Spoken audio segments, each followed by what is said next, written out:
ഞാൻ ഇവിടെ പറയുന്നല്ല, ഇത് എവിടെയും പറയുന്ന വിഷയം തന്നെയാണ്.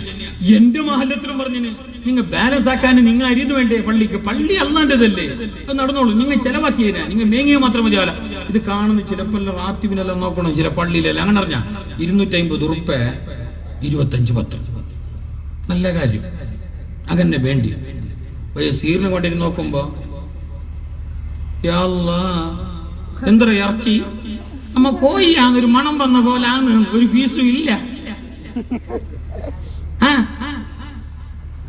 എന്റെ മൂത്തമ്മ എന്നോട് കേട്ടു മുഞ്ഞാന്ന്, ഇതിന്റെ മേലെ കോയിനെ പായിച്ചനാണോ മുറിച്ചിട്ടിട്ട്.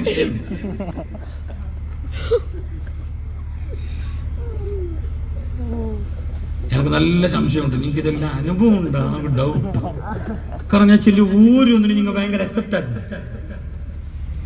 ചേർത്തില്ല. നിങ്ങൾ ഭയങ്കര 250 ഉറുപ്പ് കൊടുക്കണമല്ല, 225 പത്രം കൊടുക്കണമല്ല, അതിനിടക്ക് 3 തേങ്ങയും കൊടുക്കണമല്ല. അത് നല്ല കാര്യം തന്നെ. അങ്ങനെ 250 100 പരന്ന് വരുമ്പോ നല്ലൊരു പൈസ ആയില്ലേ? എന്താ നല്ലൊരു കുട്ട ആട്ട കൊണ്ടിട്ട്, നല്ലൊരു പൂത്തന കൊണ്ടിട്ട്, അല്ലെങ്കിൽ നല്ലൊരു കുറച്ച് കോഴി കൊണ്ടിട്ട് നല്ലൊരു ഷീറിനെ ആക്കിയിട്ട് സന്തോഷിപ്പിച്ച് അങ്ങനെ ഒരു ബർക്കത്തല്ലേ?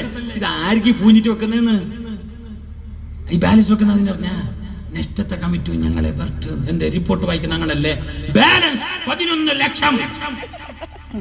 അപ്പൊ ഇതിനെന്താക്കുന്ന കമ്മിറ്റി നിങ്ങളെന്റെ അതിന് വേണ്ടിട്ട് ബാലൻസ് ആക്കുന്ന. നീ ബാലൻസ് ആക്കണ്ട, നിന്റെതല്ലാതെ നീ കൊടുത്തിട്ട് ബാലൻസ് ആക്കാടാ. നിന്റെ കീശന് കൊടുത്തിട്ട് ബാലൻസ് ആക്ക.